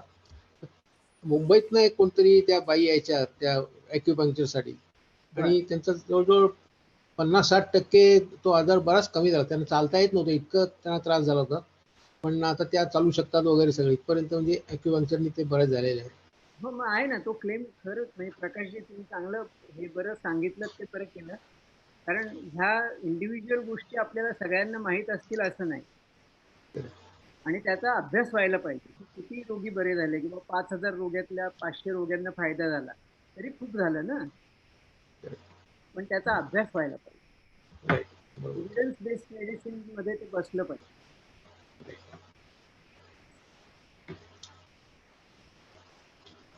आपल्याकडे इथे वैशाली बेलसरे त्यांनी कमेंट केला इथे, Indian and Chinese medicine main idea seems to be about imbalance with in body brings elements. म्हणजे आपल्या शरीरात जर काही कुठल्याही प्रकारचा इम्बॅलन्स जर झाला तरच आपल्याकडे हे आजार वगैरे सगळे बळावतात. ह्या कल्पनेच्या आजूबाजूला आहेत दोन्ही भारतीय आणि चीनी औषधांचं. त्याबद्दल तुम्हाला काय वाटतं? निश्चितच आहे, पण मला असं वाटतं की ह्या प्रेझेंटेशन सादरीकरणाकडे पाहिलं तर सुरुवातीची काही वर्ष आपल्या ऋषीमुनींनी जे काम केलंय ते खरोखरच शल्यक्रिया किंवा चरकाचं काम किंवा शुश्रूषांचं काम हे प्रचंड वाखाणण्यासारखं आहे. आणि ते आता शुश्रूषेचं काम तर युरोपियनांनी ऑस्ट्रेलियांनी सुद्धा मान्य केले की त्यांच्या ज्या पद्धती आहेत प्लास्टिक सर्जरीच्या ते जगन्मान्य झालेलं आहे. तर हे आपण थोडे पुढे आहोत असं वाटतं त्या बाबतीत. आणि बाकी योग आणि प्राणायाम याचे उपयोग आपल्याला माहिती आहेत. तसेच आहार विहार आणि चांगल्या सवयी हायजीन याच्याबद्दलही आपल्याला माहिती आहे. तर हे दोन्हीकडे कॉमन आहे बाकीच्या गोष्टी. पण आपली निश्चितच प्रगती, सुरुवातीची प्रगती वाखाणण्यासारखी होती आणि नंतर आपण शिथिल झालो, ते सुद्धा आपण नमूद केलंय आज. तर चांगला प्रश्न आहे हा. उत्तर याच्यापेक्षा जास्त आपण आता काय सांगता येणार नाही. हो, बरोबर. तुम्ही प्रेशर बद्दल म्हणाला तिथे, इथे सुजाताताईंनी उर्मिला दामले त्या अॅक्युप्रेशरचं त्याच्यावरती उपचार वगैरे करतात. अरे वा वा वा, बरं झालं म्हणजे आता कळलं आपल्याला कुणाकडे जायचं. हो, म्हणजे माझी त्यांची 2 आठवड्यापूर्वी भेट झाली होती. त्यांनी काही काही प्रेशर पॉइंट्स वगैरे आता काय आपल्याला लाभ करता येतो त्याच्यामध्ये अशा दृष्टीनं मार्गदर्शन केलं होतं. तिच्यामध्ये आता ॲक्युप्रेशर आणि अध्यात्माचा संयोग आहे. हो. आपण चरक संहितेमध्ये मी मध्यंतरी एक म्हणजे फेसबुक वरती पोस्ट पाहिली होती. बहुतेक विमानस्थान का काहीतरी कुठला तरी चॅप्टर होता. त्याच्यामध्ये महामारी कशी येते आणि त्याच्यावर उपचार काय करायला पाहिजे ह्याच्यावरती चरक संहितेत कोरसे डिटेल वर वर्णन होतं. त्याबद्दल तुम्ही काय सांगू शकाल? माझ्या पाहण्यात नाही आलं ते. तू पाठवून दे मला. हा, चालेल. मी जरा शोधतो परत, कारण बरेच दिवस झाले ते पाहून. उल्लेख आहे की आता महामारी असा उल्लेख नाहीये, पण उल्लेख आहे की रोगराई पसरण्यासाठी पाणी, हवा, दूषित हवा हो. या रिस्पॉन्सिबल आहेत आणि त्यांची स्वच्छता ठेवली, हायजीन चांगलं ठेवलं, हा. पर्यावरणाचा जर का विचार केला तर ह्या गोष्टी टळू शकतात. हे बेसिक टेनेट जे आहेत ते बदलत नाहीत. हो. मला त्याचे जर स्क्रीनशॉट मिळाले ना तर मी पाठवतो. मला ते कुठेतरी चालेल. शोधावे लागतील, पण मिळतील ते कदाचित. अजून कोणाला प्रश्न आहे का? दामले काका? मला प्रश्न काही नाहीये, फक्त एवढं सांगायचं आहे की डोंगरे बालामृत आणि अमृतांजन याचं मूळ उगम चीनमध्ये आहे असं मी वाचलं होतं. ते तिकडनं इकडे आलेलं आहे ही माहिती करता. आणि म्हणजे तलाठी काकांचा गैरसमज नको की मी एक्स्ट्रा अल्ट्रा नॅशनलिस्ट आहे म्हणजे तो दूर करण्याकरता ही माहिती दिली. धन्यवाद. टायगर बाम बद्दल सांगत होता का? आणि शिकागोमध्ये मगाशी तुम्ही सांगितल्याप्रमाणे उर्मिला दामले ॲक्युप्रेशर की ॲक्युपंक्चरचं काम करतात. ॲक्युप्रेशर जर असेल तर शिकागोमध्ये पी.के. गांधी, प्रवीण कुमार गांधी म्हणून एक उद्योगपती होते. त्यांची स्वतःची कंपनी होती आणि ते संध्याकाळी ज्यांना बरं नाही अशा लोकांना ॲक्युप्रेशरनी उपचार द्यायचे, फ्री, मोफत. आणि त्याचबरोबर ते ॲपल सायडर आणि आणखीन अशा गोष्टी फ्री द्यायचे लोकांना, पैसे घ्यायचे नाही. आणि श्रीकांत मोदी पण नावाचे होते, आता ते भारतात गेले. ते त्यांच्याकडे पण एक पॉइंट प्रेशराईज करून बरं करत होतं. 2 गोष्टी होत्या माझ्या लक्षात आल्या की त्या ॲक्युप्रेशरमध्ये रोग्याला, पेशंटला, विशेषतः रोगी माणसाला तात्पुरतं महिनाभर का होईना बरं वाटतं. पण आपल्या लोकांना एकदम अमृत सिद्धी हवी असते. गोळी द्या आणि मग बरं करा असा भाग असतो. पण ॲक्युप्रेशर जसं आपण कारचं मेंटेनन्स करतो तसं शरीर यंत्र आहे, त्याचं मेंटेनन्स करताना ॲक्युप्रेशरनी ते महिना ज्याला फ्रोझन शोल्डरवाला मी पेशंट बघितलेलं आहे, ज्यांच्या नीचा प्रॉब्लेम होता, चालता येत नव्हतं नीचं, त्यांच्या मी बघितलेलं आहे. तर पी.के. गांधी असेच उपचार करायचे, ही माहिती करता. आता ते दुर्दैवाने नाहीयेत, ते गेल्या वर्षी वारले. तर पहिल्या प्रश्नाचं उत्तर की उर्मिला ॲक्युप्रेशरच करते. Okay. आता तुम्ही पुढचं जे सुचवलं तो ज्यूस वगैरे त्याच्याबद्दल तिलाच विचारावं लागेल. उर्मिला आहे का इथे? नाही, आज नाही आलेली. तिला आपण हा प्रश्न विचारू शकतो ग्रुपवरती. दामलेंचा प्रश्न आहे असं सांग. पण 2 दामल्यामध्ये भांडण लावत का? म्हणजे फ्री ज्यूस आणि फ्री ट्रीटमेंट हे कुठे मिळणार? सुश्रुतच्या प्लास्टिक सर्जरी बद्दल काही लिखित वगैरे आहे का? तुम्ही सुचवू शकता का?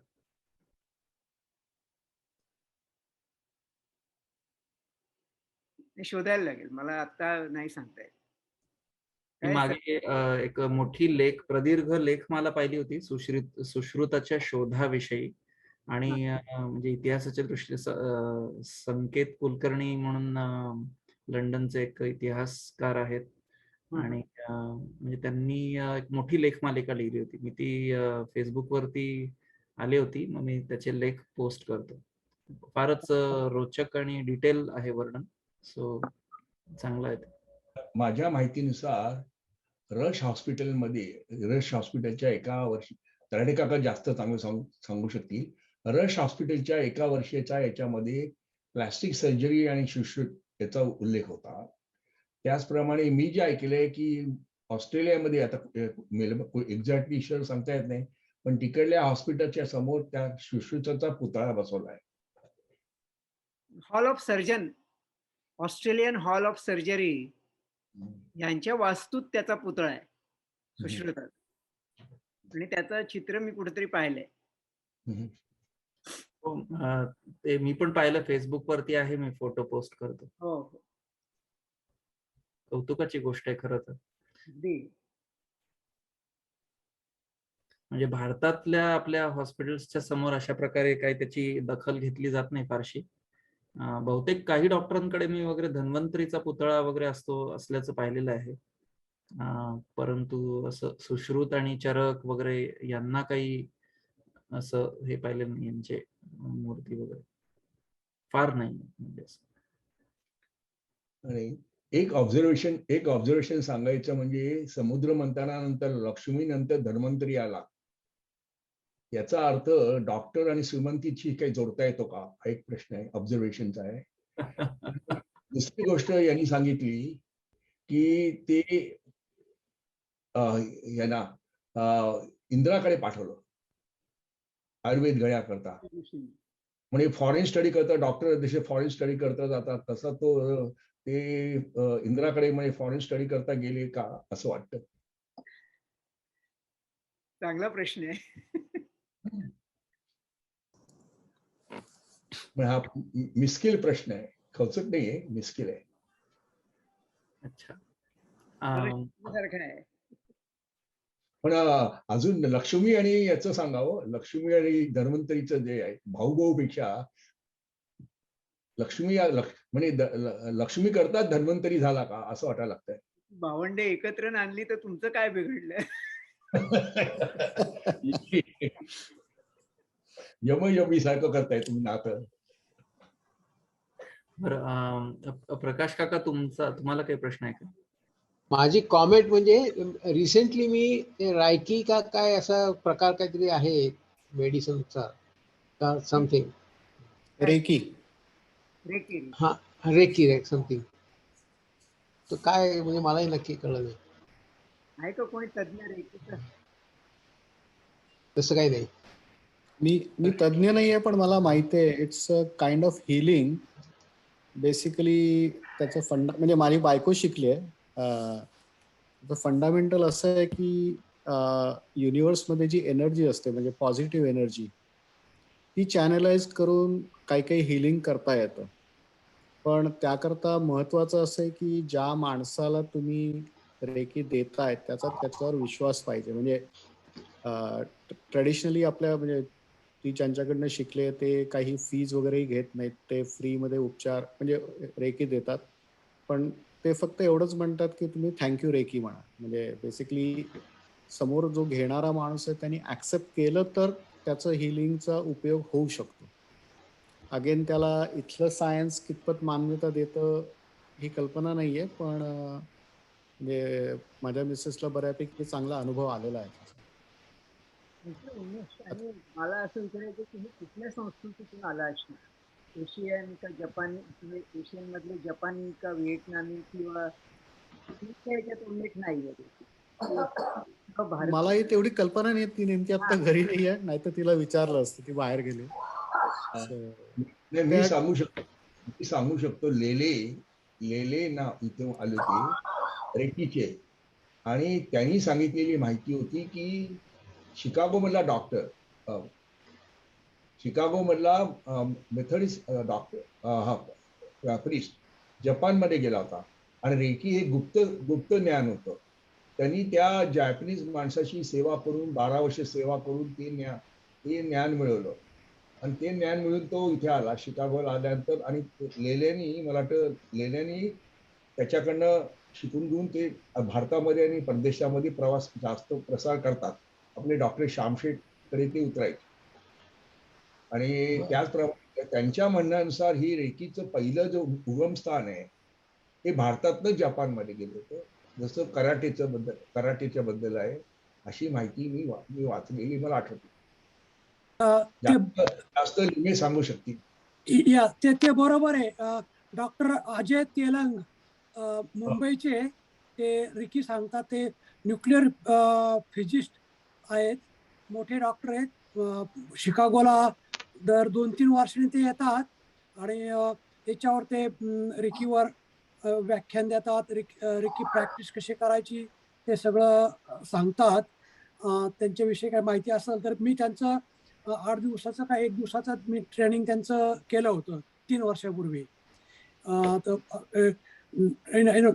तर 3 वर्षानंतर मग तुम्हाला ॲडव्हान्स होता येतं त्याच्यामध्ये.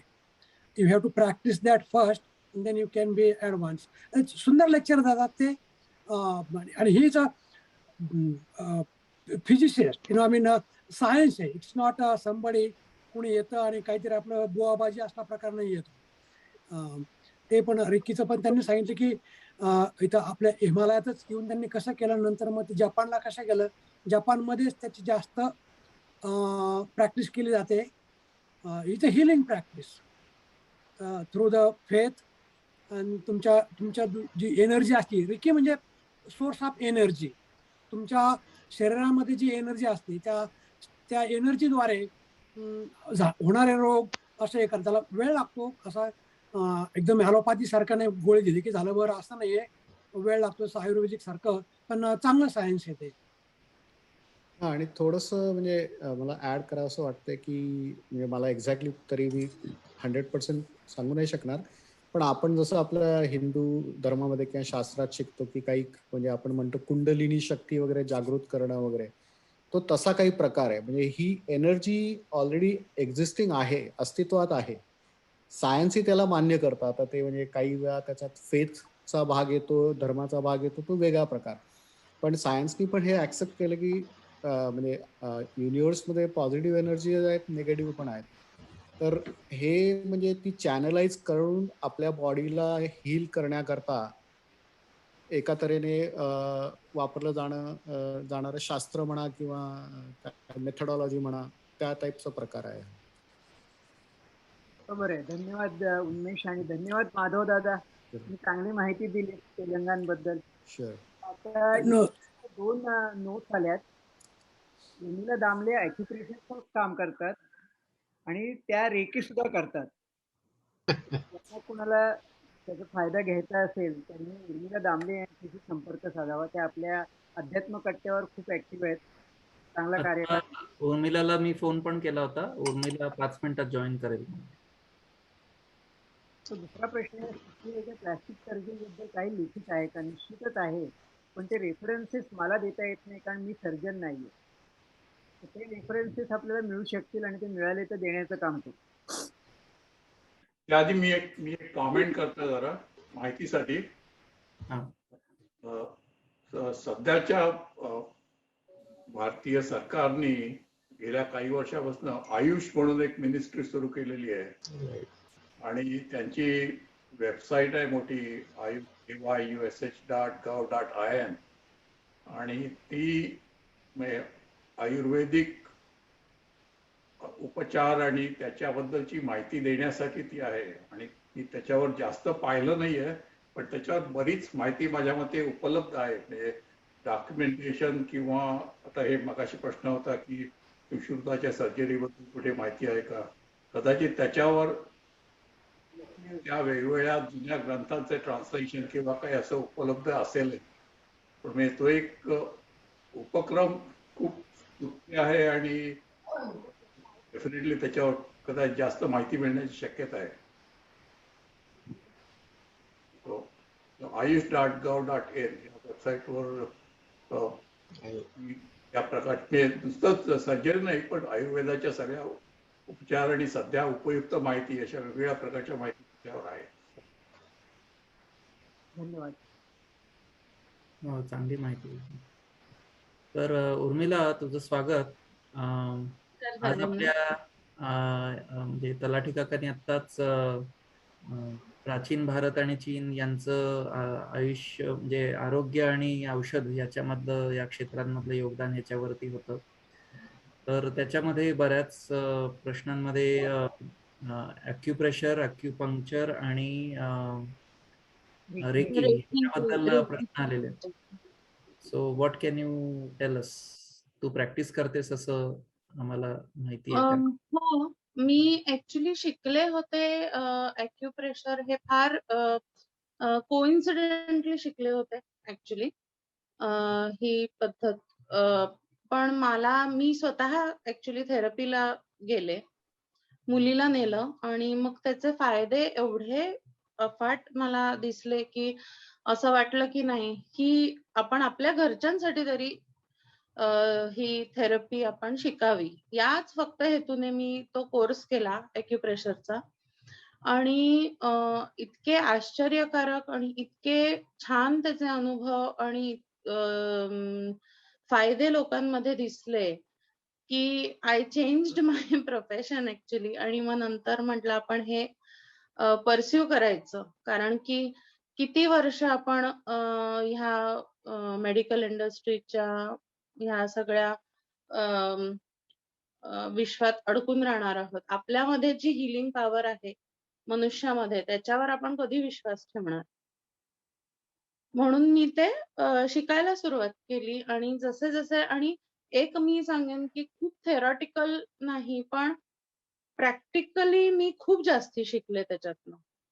I may not be able to give you very theoretical and bookish answers probably, पण रेकी पण मी कोर्स केला त्याच्यानंतर.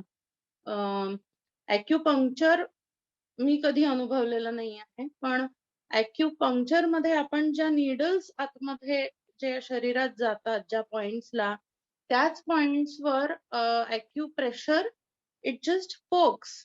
सो आपल्या शरीरात जितके 6 मेरिडियन्स जे आहेत त्याच्यामध्ये ब्लॉकेजेस असले किंवा टॉक्सिन्स जमा झाले की ते आपल्याला तिथे तो अवयव दुखायला लागतो किंवा त्याचा काही त्रास उद्भवतो.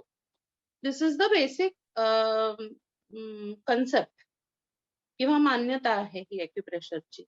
मग तुम्ही जेव्हा ते पोक करता पॉइंट्स तेव्हा काय करता तुम्ही, you kind of channelize that meridian, activate that meridian, and then what happens is you flush away the toxins.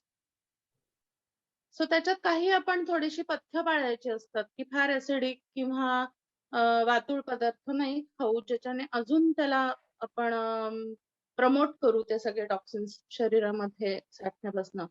आणि पाणी प्यावं. आता पाणी प्यावं ह्या थेरपीमध्ये फार महत्वाचं आहे खरं तर. आपल्या देशामध्ये या अमेरिकेमध्ये जास्ती करून मला हे जाणवलं की लोक फार थोड्या थोड्या वेळाने पाणी पित राहतात. सतत एक बॉटल असते हातामध्ये आणि भरपूर पाणी प्यावं ही एक जेनरिक मान्यता झालेली आहे. पण ॲक्युप्रेशर म्हणतं तसं नाहीये ऍक्च्युली. प्रत्येक शरीराची गरज वेगवेगळी आहे आणि आपल्याला जशा भुकेच्या वेळा असतात आणि भूक लागते तसे तहानाच्या पण वेळा असतात. तहान सुद्धा तेव्हा बरोबर लागते आपल्याला आणि what we need to do is तेव्हा आपण भरपूर पाणी प्यायचं, नको वाटेस तोवर. So what will happen is, जसं आपलं suppose I will give you one example what acupressure is. एक सिंक आपलं जेव्हा तुंबतं तेव्हा आपण काय करतो, प्लंजरनी त्याला आपण प्लंज करतो आणि मग भरपूर पाणी वरून सोडतो आणि ते फ्लश ऑफ होतं त्या ह्याच्यातनं, पाईप मधनं. This is what acupressure does basic. तुम्ही जेव्हा ते पॉइंट्स दाबता, you are promoting that toxins to flush away from your body. When you are thirsty you are drinking enough water for it to flush away through excretion. So that is what basically हा concept ॲक्युप्रेशरचा आहे. It is a overall healing. डोकं चेतनचं दुखतं आहे, सुरेश काकांचं दुखतं, माझं दुखतंय. चेतनचं कारण वेगळं आहे डोकं दुखण्याचं, सुरेश काकांचं कारण वेगळं राहणार, माझं कारण वेगळं राहणार.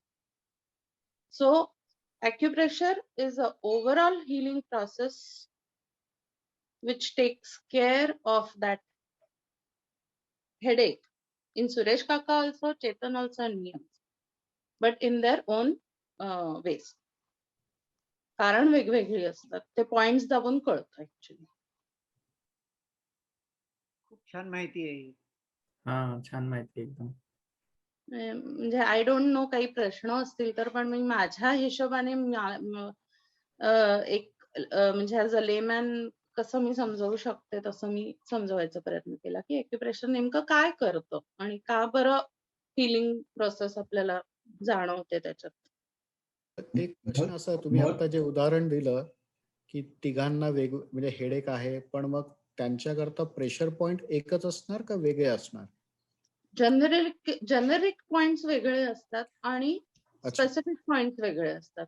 जेनेरिक पॉइंट्स तुम्ही म्हणाले की प्रेशरचे तर अंगठ्यावर असतात, ते तुम्ही निश्चितच दाबू शकता. पण माझं कारण वेगळं असेल तर मी ह्याच्या बरोबर ते पण points दाबणार. That is where the history of any patient comes in picture. की आज ह्याचं काय आहे किंवा ह्याचं शरीर कसं आहे, वात प्रकृतीचं आहे की पित्त प्रकृतीचं आहे, मग ते पित्ताचे पॉइंट्स तुम्ही दाबणार त्याच्या बरोबरीने, जेणेकरून that healing will be faster. आणि थोडक्यात म्हणजे तुम्हाला ते शिकण्यावरून आणि अनुभवावरूनच समजणार. अनुभवावरून. म्हणजे आज मी आता गेली 7-8 वर्ष झाली मी या क्षेत्रात आहे. तर आता मी नुसतं हात पकडलं धरलं तरी मला कळणार की ह्या व्यक्तीमध्ये काय चाललंय, बिकॉज तो जो त्या पॉइंटचा टेंडरनेस आहे तो जाणवतो लगेच. आणि त्याचं मी तुम्हाला दाखवू शकते की आमची जिमी याला म्हणतात जिमी. So it is a needle basically. पण जसं ॲक्युपंक्चर मध्ये you press this, it's going to pierce in that point. It work the same way. पण हे बोथट आहे तुम्ही बघाल तर. आलं लक्षात. तर हे फक्त प्रेस करणं त्या पॉइंटला. That is what is actually.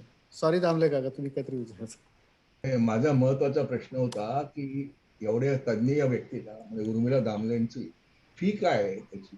त्यांच्याकडे जर पेशंट म्हणून कोणी गेलं, काका तुम्ही या फक्त, काही फी नाही नाही तुम्हाला. नाही नाही, माझ्याकरता नको, दामले दामले म्हणून वशिला नको.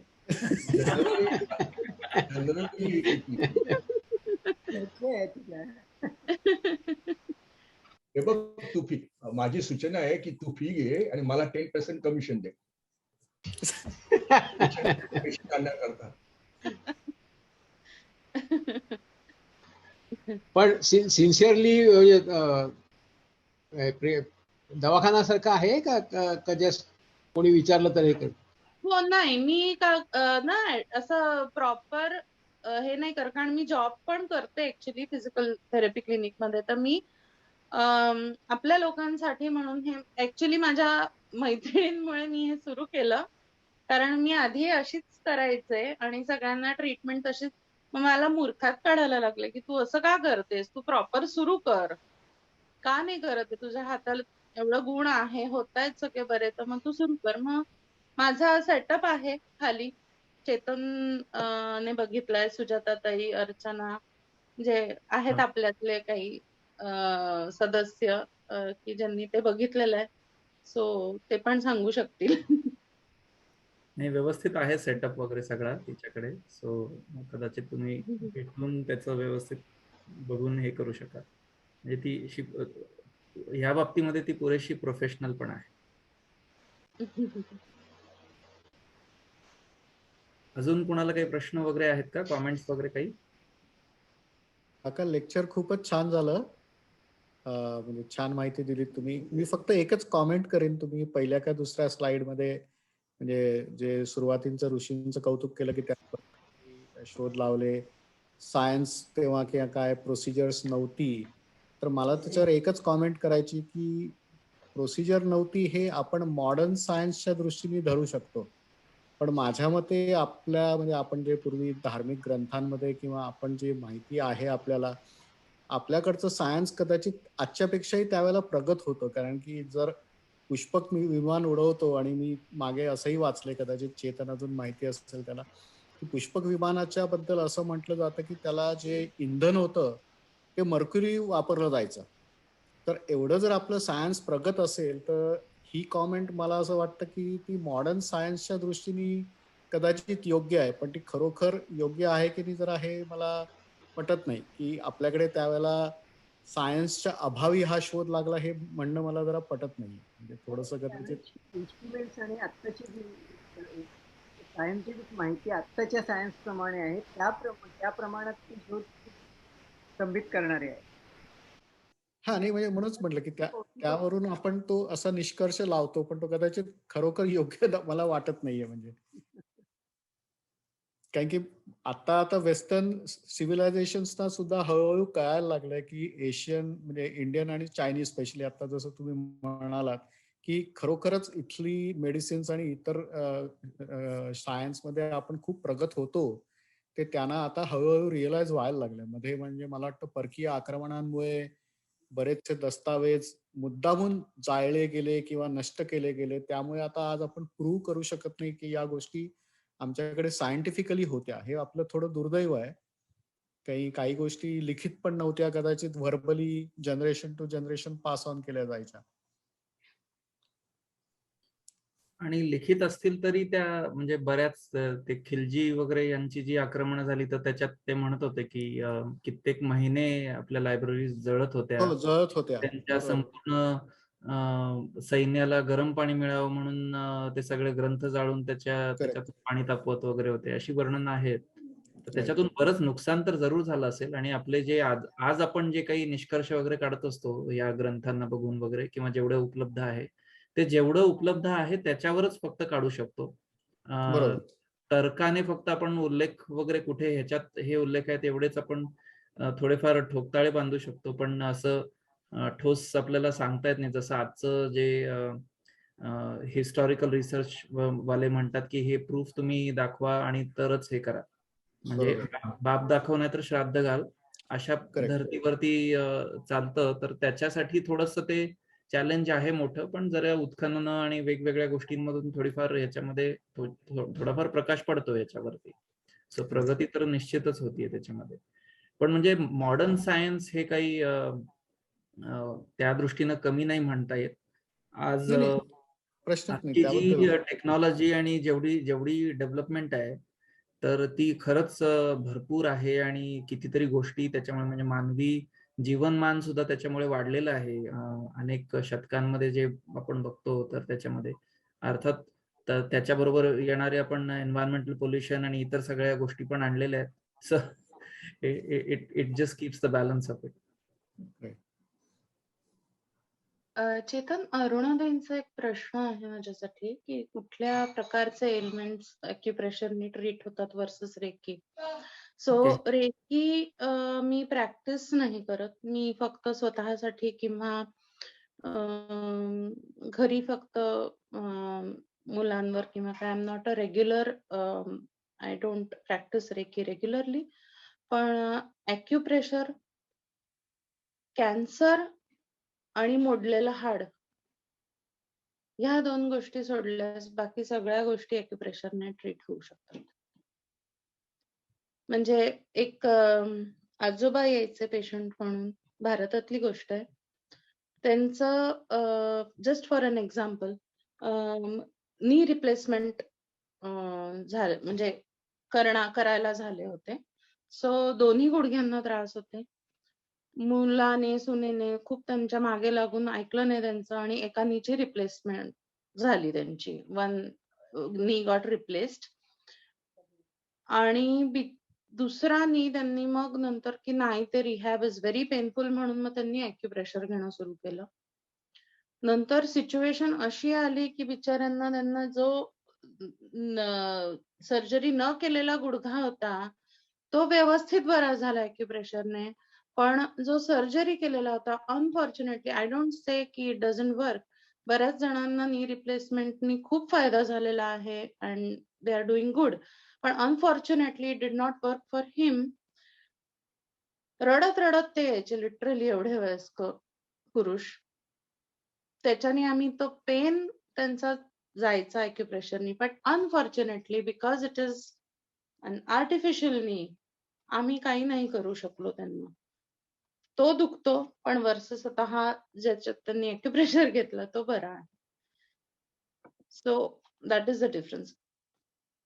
मोडलेला हाड आणि कॅन्सरवर अजून तरी आय डोंट नो, माझ्या ऐकिवात अजूनपर्यंत असं काही आलेलं नाहीये की इट हॅज वर्कड मिरॅक्युलसली.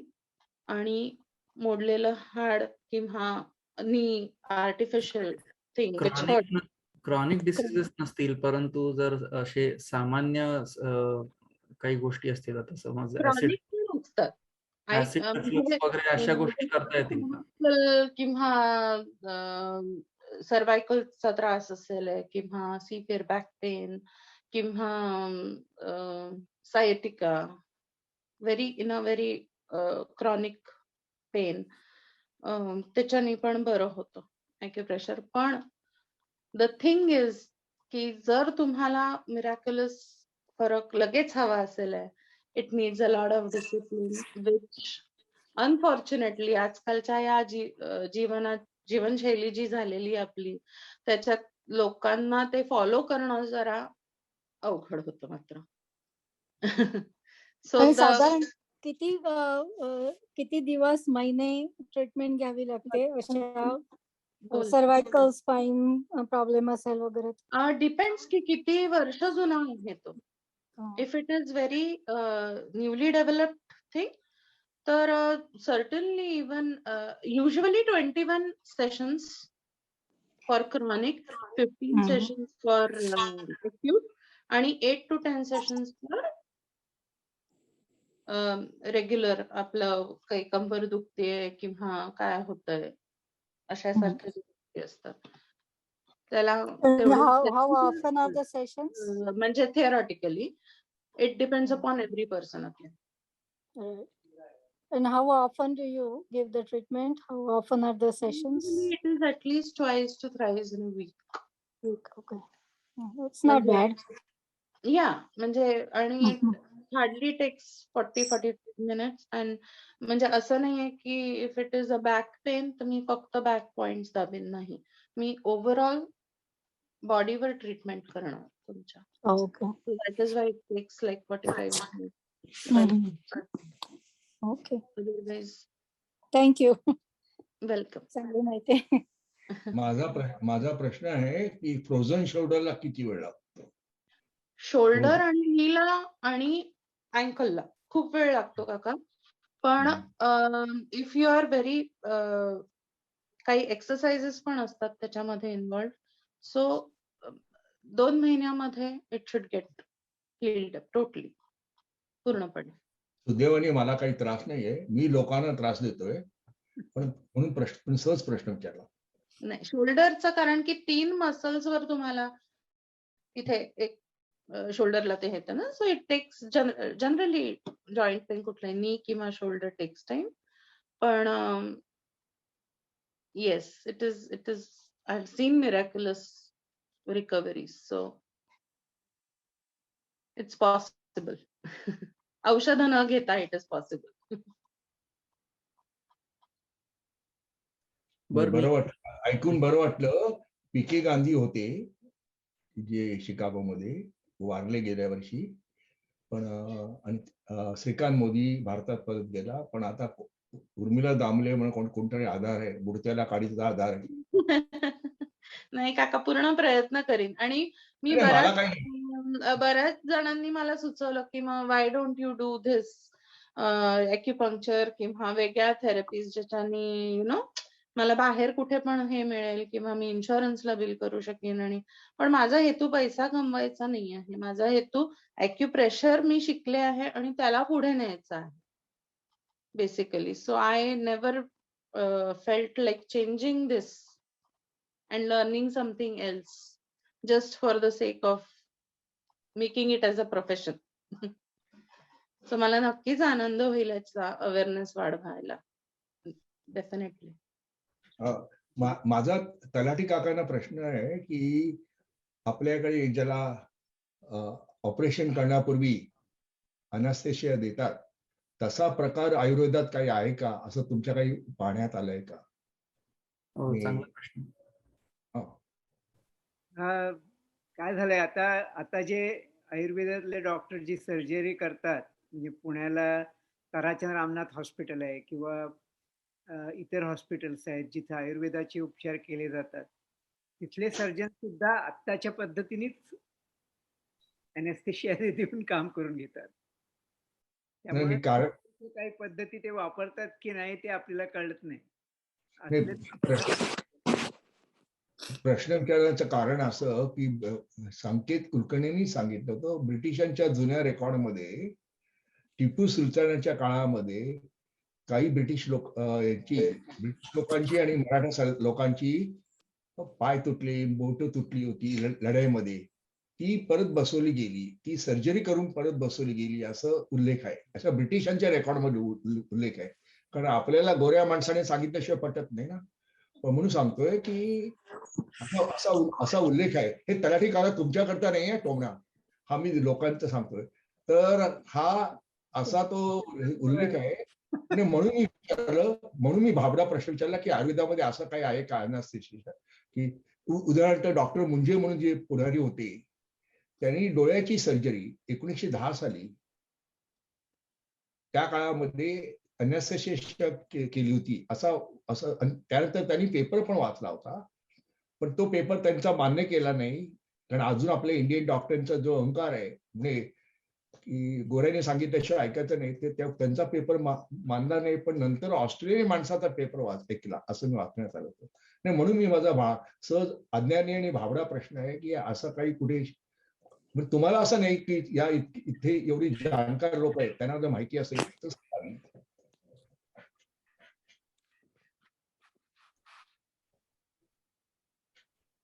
माझ्या मते याबद्दल खरं तर आयुर्वेदाच्या बाबतीत उल्का आज आली असती तर बरं झालं असतं. ती म्हणजे आयुर्वेदाचं तिने शिक्षण घेतलेलं आहे, वैद्य आहे माझ्या मते ती. सो ती आली असती तर थोडंफार काहीतरी त्याच्यावरती सांगू शकली असती.